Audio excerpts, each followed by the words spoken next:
Der Wolf und die 7 jungen Geißlein von den Gebrüdern Grimm. Es war einmal eine alte Geiß, die hatte 7 junge Geißlein und hatte sie lieb, wie eine Mutter ihre Kinder lieb hat. Eines Tages wollte sie in den Wald gehen und Futter holen.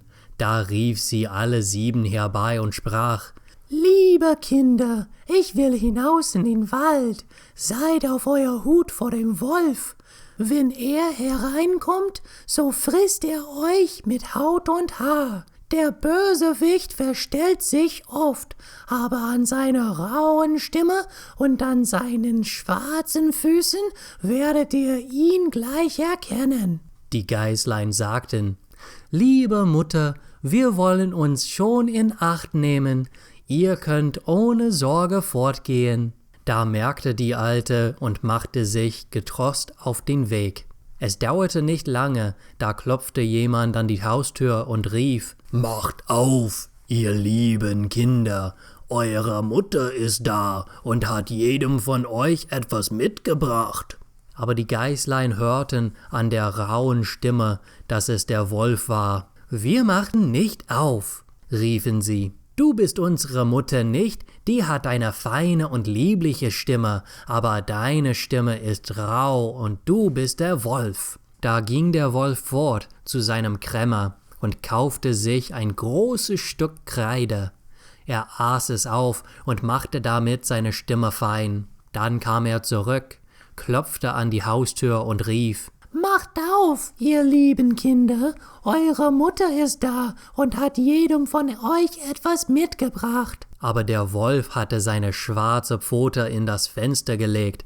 Das sahen die Kinder und riefen: »Wir machen nicht auf, unsere Mutter hat keinen schwarzen Fuß wie du, du bist der Wolf.« Da lief der Wolf zu seinem Bäcker und sprach: »Ich habe mich an den Fuß gestoßen, streich mir Teig darüber.« Als ihm der Bäcker die Pfote gestrichen hatte, so lief er zum Müller und sprach: »Streu mir weißes Mehl auf meine Pfote.« Der Müller dachte, der Wolf will einen betrügen und weigerte sich, aber der Wolf sprach: »Wenn du es nicht tust, fresse ich dich.« Da fürchtete sich der Müller und machte ihm die Pfote weiß.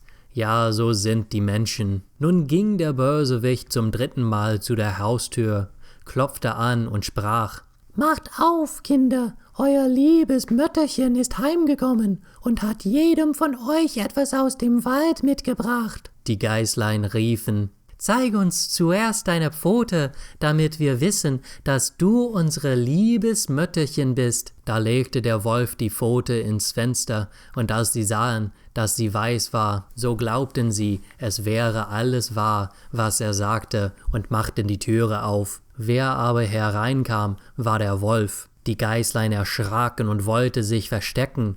Das eine sprang unter den Tisch, das 2. ins Bett, das 3. in den Ofen, das 4. in die Küche, das 5. in den Schrank, das 6. unter die Waschschüssel, das 7. in den Kasten der Wanduhr. Aber der Wolf fand sie alle und machte nicht langes Federlesen. Eins nach dem anderen schluckte er in seinen Rachen. Nur das Jüngste in dem Uhrkasten fand er nicht. Als der Wolf seine Lust gebüßt hatte, trollte er sich fort, legte sich draußen auf der grünen Wiese unter einem Baum und fing an zu schlafen. Nicht lange danach kam die alte Geiß aus dem Walde wieder heim. Ach, was musste sie da erblicken? Die Haustür spannt sperrweit auf, Tisch, Stühle und Bänke waren umgeworfen, die Waschschüssel lag in Scherben, Decke und Kissen waren aus dem Bett gezogen. Sie suchte ihre Kinder, aber nirgends waren sie zu finden. Sie rief sie nacheinander bei Namen, aber niemand antwortete. Endlich, als sie das Jüngste rief, da rief eine feine Stimme: »Liebe Mutter, ich stecke im Uhrkasten.« Sie heulte es heraus, und es erzählte ihr, dass der Wolf gekommen wäre und die anderen alle gefressen hätte. Da könnt ihr denken, wie sie über ihre armen Kinder geweint hat. Endlich ging sie in ihrem Jammer hinaus, und das jüngste Geißlein lief mit. Als sie auf die Wiese kam, so lag da der Wolf an dem Baum und schnarchte, dass die Äste zitterten. Sie betrachtete ihn von allen Seiten und sah, dass in seinem angefüllten Bauch sich was regte und zappelte.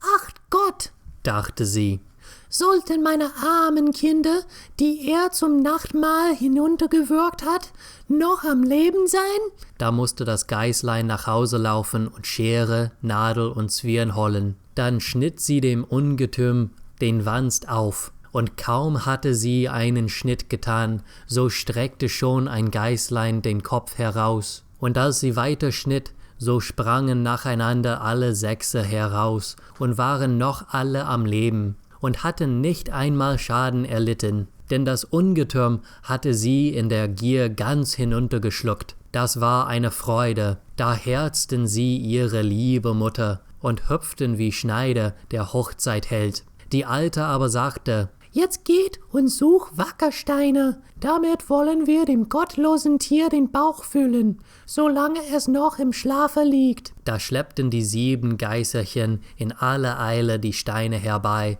und steckten sie ihm in den Bauch, so viel als sie hineinbringen konnten. Da nähte ihn die Alte in aller Geschwindigkeit wieder zu, dass er nichts merkte und sich nicht einmal regte. Als der Wolf endlich ausgeschlafen hatte, machte er sich auf die Beine, und weil ihm die Steine im Magen so groß Durst erregten, er wollte zu einem Brunnen gehen und trinken. Als er aber anfing zu gehen und sich hin und her zu bewegen, so stießen die Steine in seinem Bauch aneinander und rappelten.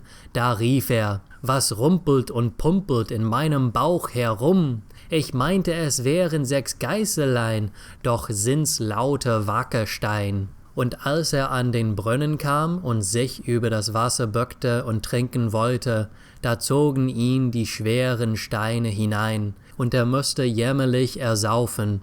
Als die 7 Geißlein das sahen, kamen sie eilig herbeigelaufen und riefen laut: »Der Wolf ist tot, der Wolf ist tot!« und tanzten mit ihrer Mutter vor Freude um den Brunnen herum.